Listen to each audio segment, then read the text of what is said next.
Baik, selamat pagi. Senang sekali pagi ini kita bisa berjumpa lagi dalam ocehan di akhir pekan.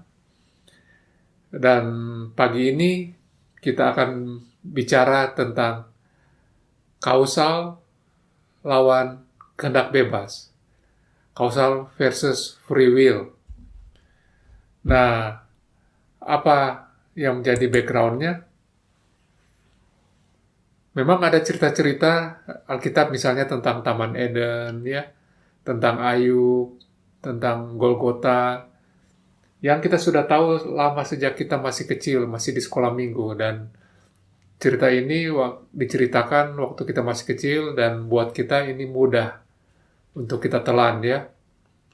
Tapi begitu kita jadi dewasa, cerita-cerita ini sebetulnya punya banyak pertanyaan, ya. Tidak mudah lagi untuk kita telan begitu saja, harus kita kunyah. Dan perlu ditolong kunyahnya juga oleh ahli-ahli. Dan itu pun masih banyak pertanyaan yang membuat sukar kita menelannya, kecuali kita mempunyai cara pandang tertentu. Jadi pertanyaannya itu, mengapa penderitaan ya terjadi pada orang-orang yang baik, ya? Mengapa bisa terjadi? Cerita ini memang sukar untuk kita tangkap, ya. Sampai kita memahami apa yang disebut free will. Saudara-saudara, satu keajaiban penciptaan manusia itu, manusia yang dari debu tanah ini, diberi suatu kuasa yang besar, yaitu kehendak bebas. Di situ Tuhan percaya bahwa dengan kehendak bebas ini, kita akan memilih apa yang benar, apa yang baik, dan apa yang indah. Jadi, kita akan memiliki kesadaran untuk menyimpulkan, memilih apa yang menjadi kehendak Allah, dan kita akan melakukannya. Nah, jadi tanah ini jadi tanah liat, ya. Tanah liat itu artinya tanah yang bisa dibentuk. Dibentuk untuk apa? Ya, pembentukan karakter kita itu. Yang menyebabkan perilaku manusia itu dikendalikan oleh kehendak bebas. Jadi kita belajar membentuk diri untuk menguasai diri kita itu, sehingga diri kita itu bisa melakukan apa yang benar, apa yang baik, dan apa yang indah.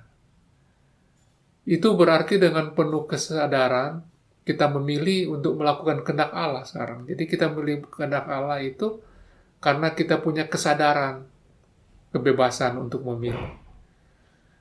Nah, ini yang kemudian jadi sumber persoalannya. Karena rupanya kalau kita baca teks yang terjadi Taman Eden maupun kisah Ayub dan bahkan Golgota, iblis berpikir lain. Nah, kita sebut manusia kausal. Manusia kausal itu apa? Nah, manusia kausal itu adalah manusia yang membuat keputusan sendiri, tapi sebenarnya dibentuk ya oleh peristiwa, oleh alasan begitu. Jadi misalnya begini, waktu Adam ditanya, mengapa kamu memakan buah itu? Dia beri alasan gitu. Perempuan yang kau tempatkan itulah dia yang memberikan padaku. Jadi bukan decision dia sendiri, tapi perempuan itu penyebabnya. Kemudian perempuan itu ditanya, Hawa itu ditanya, mengapa kamu memakan buah itu? Dia memberikan alasan bahwa ular itu yang menipunya. Jadi ular itu lebih berkuasa daripada kehendak bebas Hawa itu. Jadi dalam peristiwa Taman Eden terjadi manusia kausal ya. Pertama kali terjadi manusia yang perbuatannya itu karena ada alasannya. Saudara-saudara, kalau kita menderita itu mengapa? Karena tanah liat ini dibentuk sekarang ya oleh pekerjaan iblis ini. Kita dilatih untuk memiliki tombol-tombol yang untuk bereaksi negatif. Kalau tombol-tombol hasrat, angkuh, harga diri, ya sakit, ancaman itu ditekan, maka kita akan bereaksi negatif. Jadi iblis berkata, kalau kamu makan buah itu, kamu akan menjadi seperti Tuhan. Nah, ada tombol itu yang ditekan di situ ya, sehingga dia berperilaku, dia ambil buah itu. Ayub juga dicobai tombol-tombolnya itu ya, keluarganya, harta bendanya, apa itu kesehatan tubuhnya, itu semua tombol-tombol yang kemudian iblis tekan ya. Cuma dalam kasus Ayub, dia berhasil mengatasinya. Jadi dia tidak sampai mengutuk Tuhan atau meninggalkan Tuhan, walaupun tentu ada kesalahan-kesalahan juga yang Ayub lakukan. Bukan? Dari peristiwa ini, Ayub, Tuhan tidak kehilangan harapannya terhadap manusia free will, karena terbukti di Ayub. Tapi Ayub cuma satu orang. Ada begitu banyak orang yang masih manusia kausal. Nah, di Golgota itu, Tuhan Yesus mendemonstrasikan manusia free will. Jadi semua tombol-tombol yang bisa ditekan oleh iblis, ditekan oleh iblis. Penghinaan, kebencian, huru-hara, penyalipan. Semua tombol itu ditekan, tapi tidak berguna untuk menghentikan kehendak Allah itu dinyatakan. Jadi, Yesus tetap membuat keputusan untuk melakukan kehendak Allah. Karena dia dilatih untuk memilih apa yang benar, apa yang baik, apa yang indah. Yaitu adalah mengikuti kehendak Allah. Nah, di sini visi Allah tentang manusia free will, bukan robot ya. Itu bisa melakukan kehendak Allah itu diwujudkan di Golgota. Dan kita semua kemudian sebagai murid-murid dibentuk untuk juga belajar menjadi manusia free will.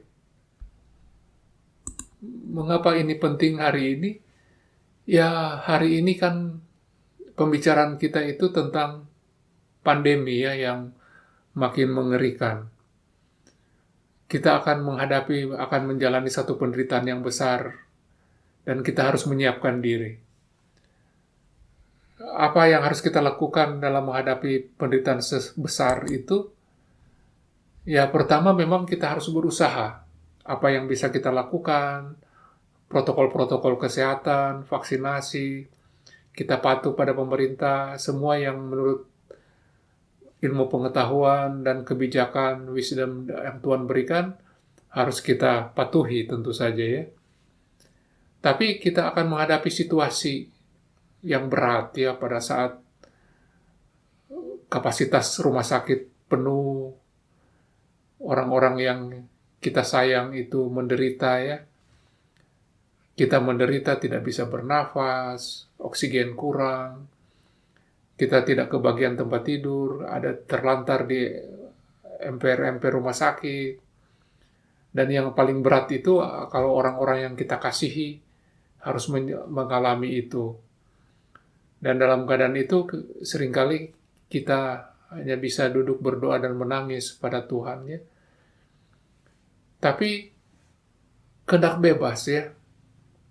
Kehendak bebas itu memberikan kekuatan pada kita bagaimana semua penderitaan yang akan kita hadapi itu tidak menekan tombol-tombol yang salah dalam diri kita itu ya. Bagaimana kita tetap punya kehendak bebas untuk memilih bahwa dalam semua situasi itu kita akan tetap mengucap syukur kepada Tuhan. Kita tetap akan setia menjalankan apa yang menjadi kehendak Tuhan. Kita akan tetap berkarya, bekerja. Kita akan menghasilkan buah-buah dari roh yang Tuhan sudah berikan pada kita. Talenta kita itu harus tetap jalan walaupun dalam situasi yang sulit. Asik ya. Selamat menjadi manusia berkehendak bebas. Selamat menjadi manusia free will. Mari kita terus melakukan kehendak Tuhan dalam menghadapi semua penderitaan yang harus kita hadapi dalam kehidupan ini.